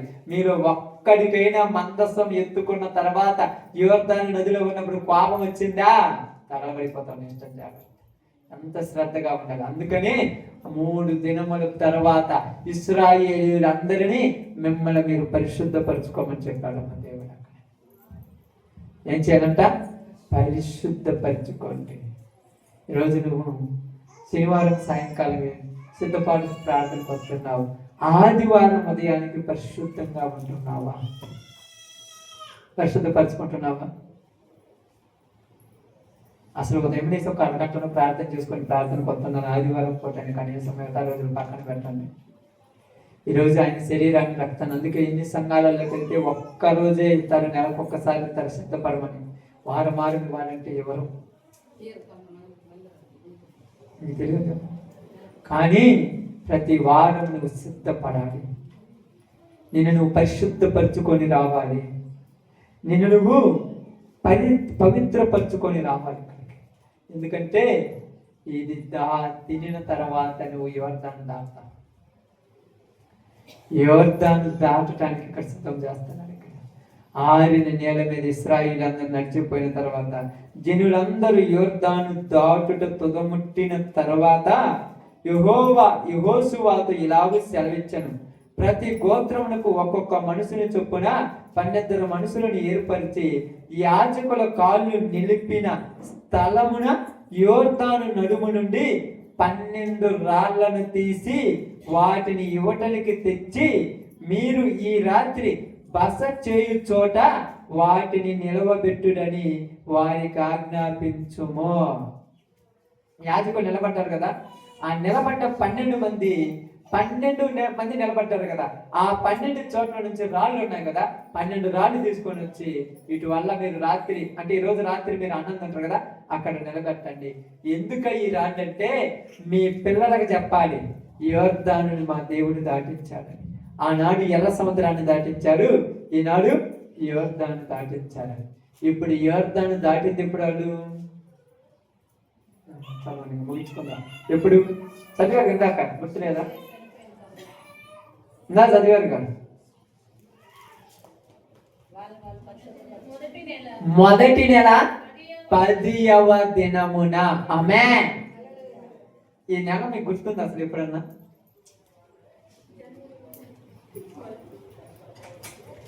మొదటి నెల 10వ దినం గుర్తుందా మీకు? 2 నిమిషాలు ఆలోచించండి, గుర్తొస్తుందేమో చూద్దాం. నేను వారం గురించి చెప్పలేదు, బైబుల్ చెప్పకండి తెలియదు. బైబుల్ మీకు తిప్పితే మీకు దొరకదనే. ఒకసారి ఆలోచించండి, మొదటి నెల 10వ దినం గుర్తొస్తుందేమో. రాలేదా? మొదటి నెల 10వ దినమున ఇశ్రాయేలు ప్రజలు ఐగుప్తులో నుండి బయటికి వచ్చిరి. ఆమేన్. అది గుర్తుపెట్టుకోండి.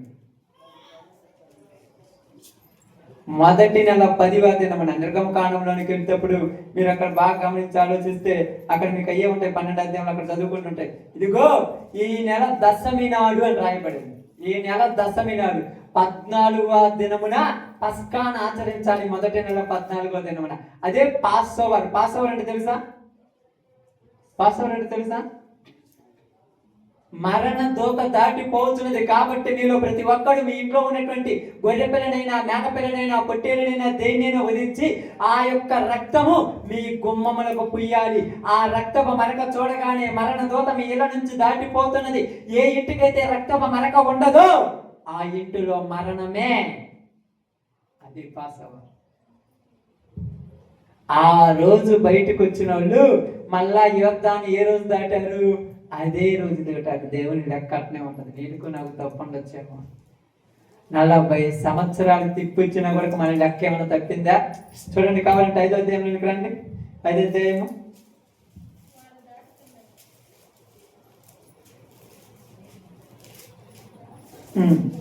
5వ అధ్యాయం వాడు దాటుతుండగా 5వ అధ్యాయం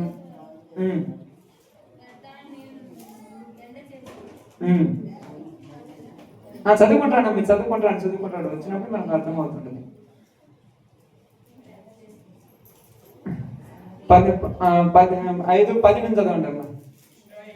ఇశ్రాయేలీయులు గిల్గాలులో దిగి ఆ నెల 14వ తేదీన సాయంకాలమున ఎరుగో మైదానములో పస్కా పండగను ఆచరించిరి. పస్కా పోయిన మరునాడు వారు ఈ దేశపు పంటను తినిరి. ఆ దినమందే వారు పొంగకయు వేచబడిన భక్ష్యములు తినిరి. మరునాడు వారు ఈ దేశపు పంటను తినుచుండగా మన్నా మానిపోయెను.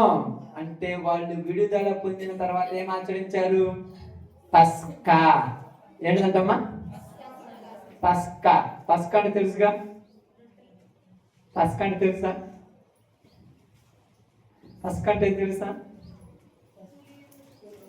పొలియన రొట్టెల పండగ.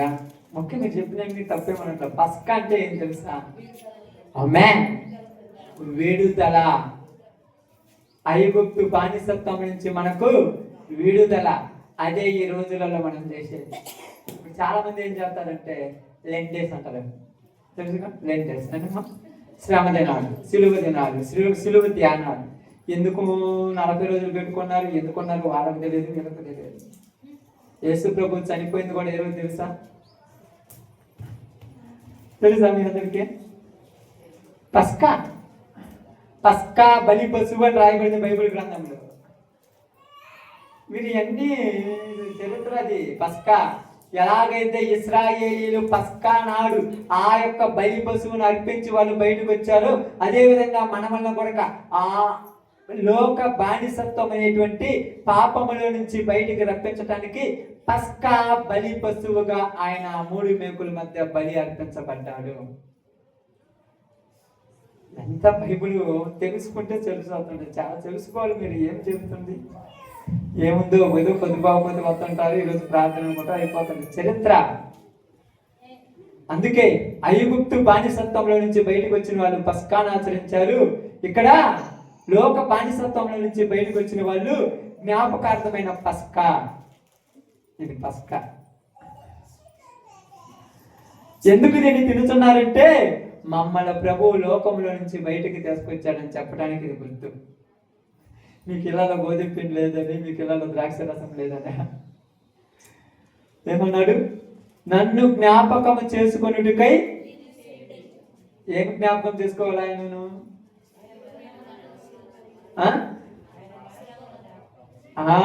ఏంది? నా పాపముల కోసము, నా అపరాధముల కోసము, నా నిమిత్తము చచ్చిపోయి నన్ను విడిపించిన ప్రభు అని జ్ఞాపకం చేసుకోవాలి. అది జ్ఞాపకం చేసుకోవడం అంటే. ఒకప్పుడు నేను ఇలాంటి ఇలాంటి దాన్ని, ఇలాంటి పరిస్థితి, ఇలాంటి స్థితిలో ఈ విధముగా ఉన్న దరిద్రంలో నుంచి నన్ను బయటికి తీసుకొచ్చి శ్రేష్టమైన పేరును, శ్రేష్టమైన బహుమానం నాకు ఇచ్చిన ప్రభు అని అది జ్ఞాపకం చేసుకోమంటామంటే. యేసుప్రభు చచ్చిపోయాడు, మళ్ళీ లేచాడు. ఇది కాదు, ఇది జ్ఞాపకం చేసుకోవాల్సింది. ఈరోజు నువ్వు దానిని జ్ఞాపకం చేసుకొని దాన్ని తినాలి. ఇప్పుడు వాళ్ళు యోర్దాన్ని దాటి వచ్చిన తర్వాత అప్పుడు వాళ్ళకి గుర్తొచ్చింది తెలుసా? దశమి 10వ దినాన్ని వచ్చాం బయటికి. మేము 10వ దినాన్ని బయటకు వచ్చేసాం. బయటకు వచ్చిన వీళ్ళందరూ ఏం చేశారు తెలుసా? ఇదిగో 14వ తారీఖున పస్కాను పాలించారు. పస్కా ఆచరించి పస్కా అయిపోయిన తర్వాత వెంటనే ఏం తిన్నారు? కానాను దేశం పంట తినేశారు. ఎప్పుడైతే పంట తిన్నారో ఇంకా మీకు మన్నాతో పండేది ఇదే తెలియదు. ఎందుకు చెప్తున్నామంటే ఇప్పుడు మనము ఇది కూడా ఆచరించడానికి కారణం ఏంటంటే మనం బానిసత్వంలో నుంచి బయటకు వచ్చాం. ఇప్పుడు బయటకు వచ్చారా రాలేదు వాళ్ళు బానిసత్వంలో నుంచి? వచ్చిన వాళ్ళు మళ్ళా ఇనికిపోయి వాళ్ళకి బానిసలు అవుతారా? అవుతారమ్మా? కాదు. ఇప్పుడు మనం అవుతున్నామా లేదా? తెల్ల సంవత్సరం దాటాము, యోర్దాను దాటాము, మళ్ళీ ఐగుప్తు కిందికి పోతున్నాం. అంటే నీకు ఇది అర్థం కాదు. అందుకే చాలా మంది ఏమంటారు తెలుసా? శ్రమ దినాన్ని అంటారు. మన 18వ తారీఖు నుంచి స్టార్ట్ చేశారు. బుధవారం నుంచి ఉప్పు తిండ్రు, కారం తిండ్రు, తేనె తిండ్రు, పూలు పెట్టుకోరు, గాజులు వేసుకోరు, శరకం పెట్టుకోరు, అవి చేయరు, ఇవి చేయరు. అబ్బబ్బో వాళ్ళ వ్యవహారం చూస్తుంటే మామూలుగా ఉండదు. ఎన్ని రోజులు? మళ్ళా 40 రోజులే. 41 రోజు వద్దన్నా కూడా తెచ్చుకుంటారు. 6 రోజు తెచ్చుకుంటారు. 5 కేజీలు 6 కేజీలు తెచ్చుకుంటారు చికెన్ మటన్ మొత్తము. తెలుసా లేదా? ఒక్కసారిగా ఆగి కట్టలు తెచ్చుకుంటది అన్నట్టుగా ఆగింది. మరి ఉంటుందా? అప్పుడప్పుడు చూస్తుంటారు కదా, మనం కూడా కొంతమంది చేస్తుంటారు. అప్పుడప్పుడు ఈ 40 రోజులు ఆగి వల్లగాక పోతారు. వద్దనే చెప్తారు. ఇక 4-5 బాటిల్ తెచ్చుకుంటారు రెడీగా. ఆనే చెప్తారు. ఏంటంటే 40 రోజులు నోరంతా సవి చచ్చిపోయింది. ఇప్పుడు చూడు ఎక్కడుందో మా తడాక. కానీ ప్రభు ఏమన్నాడంటే, నువ్వు ఐగుప్తులో నుంచి బయటకు వచ్చిన తర్వాత ఇక జీవితాంతం నువ్వు పస్కాను ఆచరించాల్సిందే అన్నారు. నువ్వు బ్రతుకు దినములన్నీ ఏమన్నాడు? నువ్వు బ్రతుకు దినములన్నీ. ఇప్పుడు ఐగుప్తు అనేటువంటి లోక పాపముల నుంచి బయటకు వచ్చిన మనము ఇక మనం బతికినన్ని రోజులు పస్కా అనేటువంటి ఆ బలి పశువు మన కొరకు యేసు ప్రభు వారు చనిపోయారు కనుక నువ్వు అన్నిటికీ కంట్రోల్. ఈ 40 రోజులే చేయాల్సిన అవసరం లేదు. 365 రోజులలో ఈ 40 రోజులు ఏమన్నా అర్థం వచ్చిందా? 325 రోజులు ఇష్టం వచ్చినట్టు చేస్తావుగా. చేతనైతే ఇక నుంచి నీ జీవితాంతం కంటిన్యూ చేసుకోతాను. చేతనైతే చేతవా?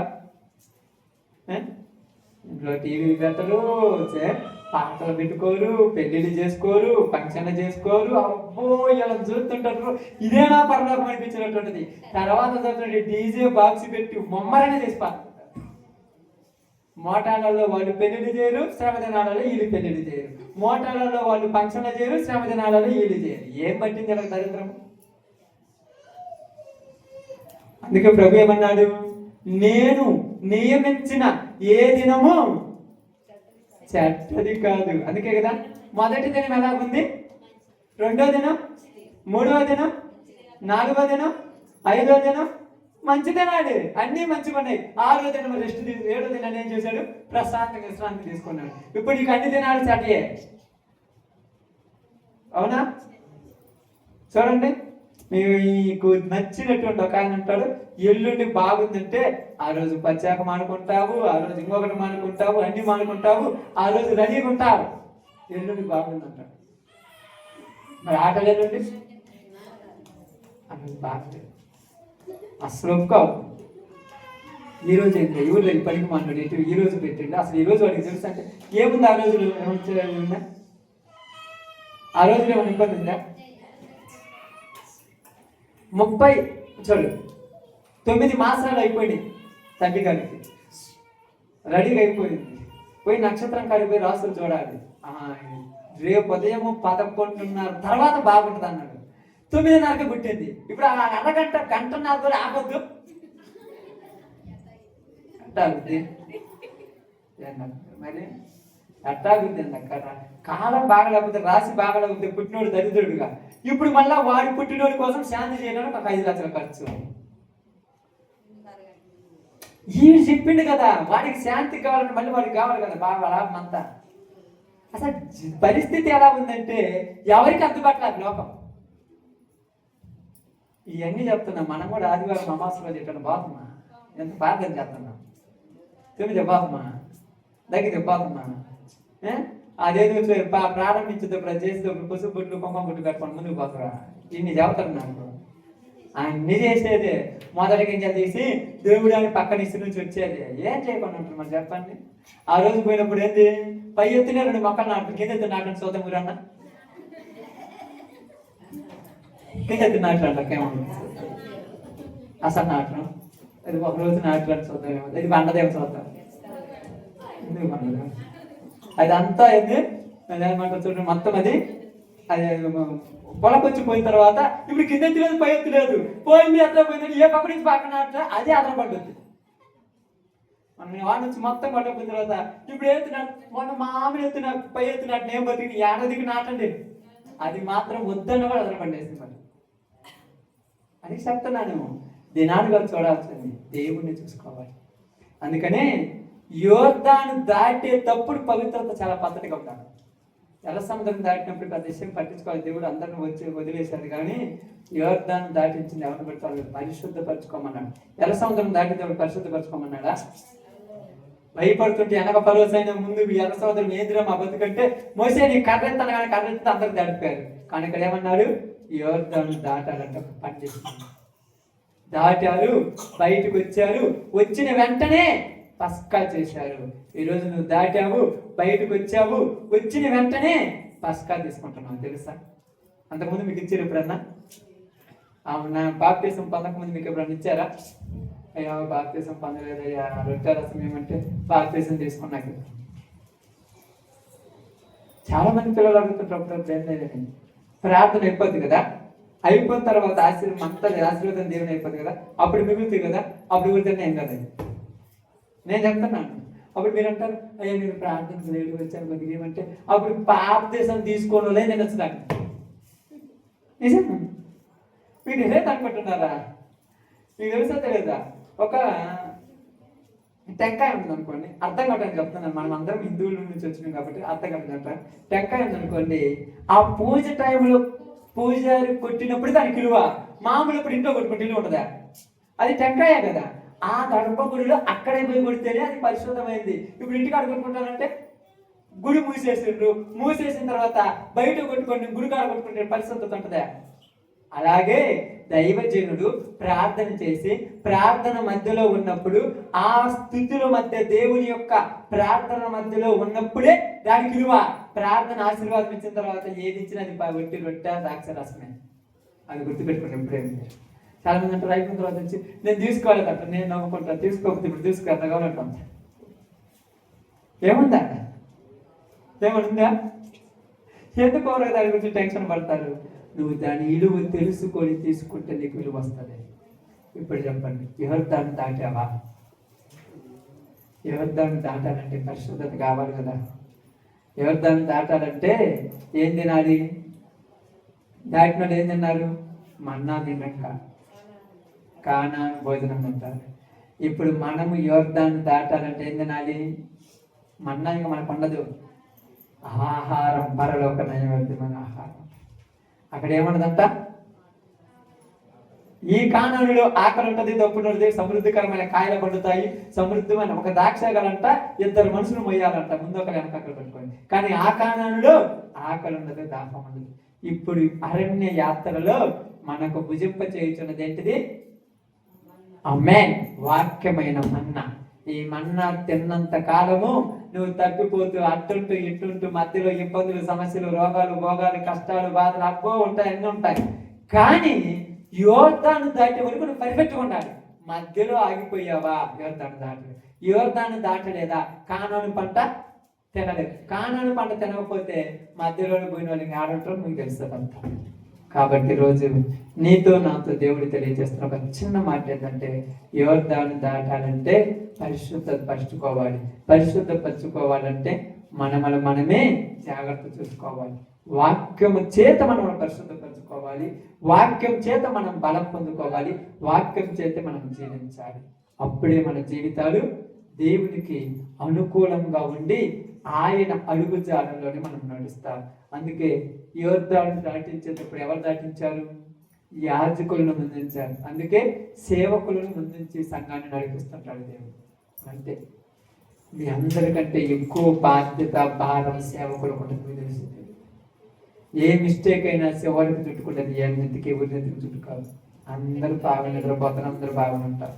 ఏ చిన్న ప్రాబ్లం వచ్చినా చివరికి అనేది అంతా దేవుడి కాడికి వచ్చింది. కాబట్టి మీ అందరూ ఈ సమయంలో యోర్దాను దాటడానికి రెడీ కాండి. ఆ దాటే సమయం ఎప్పుడు వస్తుందో నీకు తెలియదు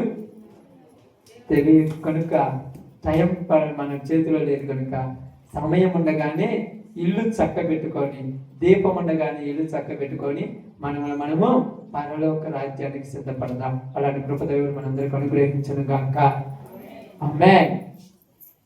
అందరము తల ఉంచినట్టయితే ప్రార్థన కొరకు సిద్ధపడండి. అందరూ